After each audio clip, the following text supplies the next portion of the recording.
Jack Terry é o técnico de som de uma produtora de filmes B. Ele trabalha gravando, organizando bibliotecas de áudio e selecionando os melhores sons para cada filme, desde pequenos ruídos como o som do vento, pássaros ao fundo, até portas batendo ou o grito de uma vítima de um filme slasher dessa produtora de cinema que contrata ele. Produtora que mais tarde a gente vai descobrir que também trabalha com filmes pornô.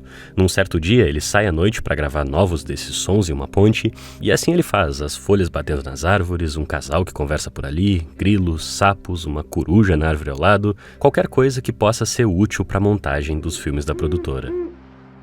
É então que ele ouve pneus derrapando desagovernados, um estouro, a batida, e então esse carro, que depois ele descobriria estar sendo pilotado por um influente candidato à presidência, caindo da estrada.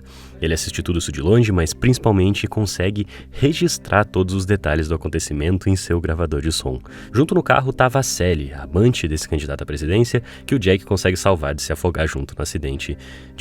Possível acidente. É aqui que vai começar toda a pira de Blowout, ou Um Tiro na Noite aqui no Brasil, filme do Brian De Palma, protagonizado pelo John Travolta, que o personagem dele, analisando o que tinha gravado depois, começa a cada vez mais ter certeza de que o que gravou se trata da prova de um possível atentado contra o presidenciável. Quando o Jack se joga na água para tentar fazer alguma coisa, a gente consegue ver a figura desse homem saindo das sombras da ponte. Vale dizer que o roteiro desse vídeo aqui saiu semanas atrás para os apoiadores do canal, assim como quando eu transformo em vídeo, eu também solto uns dias antes para os apoiadores, que é basicamente o pessoal que ajuda na nossa campanha de financiamento com doações voluntárias. A partir de R$5 tu já tem acesso a tudo lá em apoia.c/quadroembranco, que é literalmente o que sustenta nosso trabalho aqui no YouTube, e a gente não existiria sem a ajuda de vocês. Pensem que no lugar desse aviso eu estaria divulgando alguma publi de marca duvidosa, então considerem de verdade entrar para nossa comunidade. Muitos dos apoiadores são meus amigos pessoais hoje em dia, tem grupo no Discord, no WhatsApp, além de acesso a outros textos também sobre cinema e tudo que tu imaginar, que liberam automaticamente lá no mural quando tu contribui, e tu também pode parar de ajudar quando bem entender. Voltando pro filme, ele vai brincar muito com essas maneiras de jogar com a nossa atenção, essas dinâmicas de poder de uma imagem sobre a outra. Daqui pra frente é pura piração.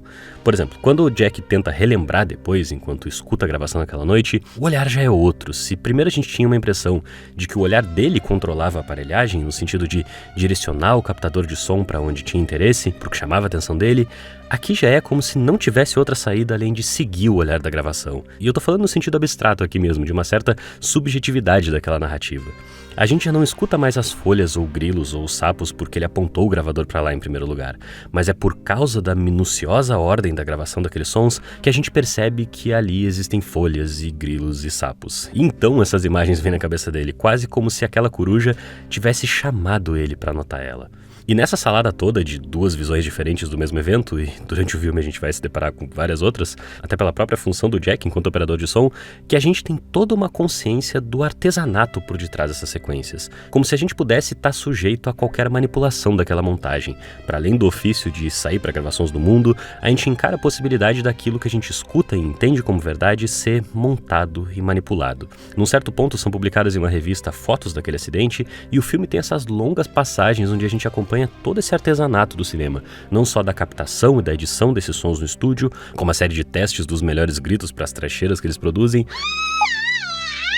assim como a gente vê esse filme inteiro que ele monta do acidente nascendo na nossa frente, pequenas imagens recortadas de uma revista colocadas em movimento que carregam todo um significado próprio montadas daquela forma, com aqueles sons, um deles inclusive aquele estouro que eu mencionei antes, que o Jack acredita ter sido um tiro disparado contra o pneu do carro, que ao sincronizar aquele som com as imagens e encontrar um pequeno borrão em uma das fotos naquele momento, ele conclui ter encontrado a evidência definitiva do crime. Quando a gente escuta pela terceira vez os sons do acontecimento, agora guiados a acreditar no que o Jack ouviu ali, é difícil não começar a embarcar na loucura. Mas uma das questões é que existem forças maiores interessadas nessas imagens, em esconder elas ou mostrar elas para a opinião pública na medida em que são capazes de influenciar o resultado da eleição, ao ponto de parecer que a própria visão do Jack sofre influência dessas forças. Em certa altura do filme vão descrever eles, os interessados no controle dessas imagens, como sendo burocratas, gente com grana e poder político, assim como a gente também vai ficar sabendo que o Jack já tinha trabalhado com o exército, em uma missão que numa sacada típica do De Palma foi o calor do grampo no corpo do agente que fez tudo dar errado. Típica dele porque volta o olhar para essa aparelhagem capaz de produzir tudo isso que a gente escuta, que a gente vê. Uma pequena interferência aqui ou ali já pode ser toda uma tensão dentro do filme. Chega um ponto em que a gente já não sabe mais se tudo aquilo que a gente está assistindo se trata de paranoia do Jack, montando todo aquele filme que que a gente assiste na cabeça dele, porque a coisa brinca muito também com o que a gente entende como convenção nesse tipo de filme. Muitas vezes algum personagem novo aparece do nada e já aparece sabendo de alguma coisa que não deveria saber, e a gente só aceita que essas são figuras de investigadores da polícia, detetives, jornalistas. O personagem do Jack não consegue evitar a sensação de que a maior das atrocidades pode ter acontecido na cara de todo mundo, mas é filtrado pra chegar na gente só aquilo que é conveniente a uma narrativa. Com as discussões de hoje em dia sobre se a polícia deve ou não gravar suas operações, a China estatizando os algoritmos, porque essas megacorporações precisam prestar contas pra alguém, essa sensação que a gente reconhece no Jack só se intensificou cada vez mais. So you got your choice, you can be crazy or dead, either will do. Em certa altura, tudo que a gente acreditava ser verdade no filme já desmoronou, assim como o rosto, pra fazer uma analogia, cuidadosamente maquiado da Sally pra parecer natural. Qualquer um pode estar envolvido no plano contra-presidenciável, da amante até o fotógrafo, que no primeiro momento tinha o mesmo discurso do Jack de eu saí pra tirar umas fotos e acabei registrando acidente. Até ele pode estar envolvido naquilo tudo, mas até esses envolvimentos podem ser todos muito isolados entre si, como se cada um ali estivesse atrás da própria grana sem nem precisar ter uma noção do todo necessariamente. What, pigs, vultures, you swallow a whole box of animal crackers? What? E eu acho que a reflexão que surge aqui é sobre que papel é esse que resta pro cinema no nosso tempo, em que as imagens, agora muito mais do que no começo dos anos 80, onde o filme foi lançado, da televisão e do rádio pra frente, invadiram definitivamente as nossas casas. A gente vive isolado em nossas próprias narrativas, respirando propaganda e gastando nosso salário mal pago no cupom da vez jogado na nossa cara pelo iFood. Mais uma vez eu vou ter que citar aquele meu vídeo sobre o álbum do Neil, pro parênteses não ficar tão gigantesco, em que eu falo sobre como encontrar uma voz interior quando todos os sons do mundo pertencem a alguém, uma relação que eu faço com a cultura do sample no hip hop.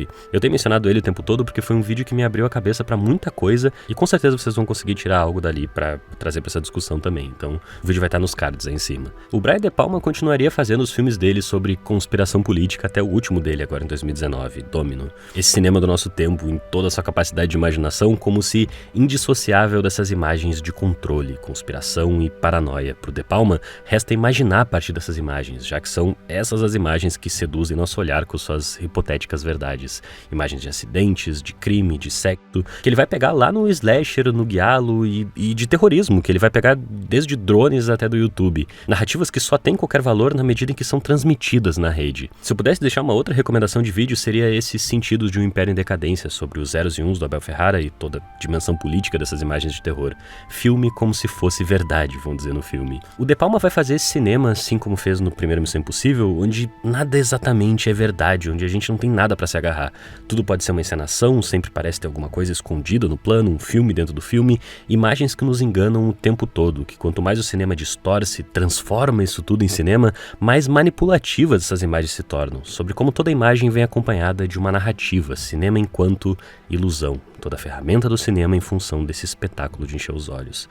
Blowout também é uma espécie de remake espiritual de Blow Up, do Antonioni, feito mais de uma década depois, mas que eu assisti muito antes e também cheguei a comentar aqui no canal. Eu ainda não entendo muita coisa sobre cinema e entendia menos ainda quando assisti o Blow Up pela primeira vez. Era muito novo e tava tropeçando até pra entender o que eu mesmo fazia aqui na internet, mas foi uma fase engraçada onde o canal tentava deixar as coisas um pouquinho mais transparentes depois de ter feito um sucesso que a gente nunca imaginaria tão rápido. De alguma forma, pra mim foi muito importante pra compreender essa função do canal, que é a de ocupar um espaço no consumo de imagens de vocês aqui nas redes, com algum tipo de versão particular dessas narrativas, tão manipulativa quanto qualquer outra, claro. Esse lance todo de desaparecer no próprio ato de tentar não desaparecer.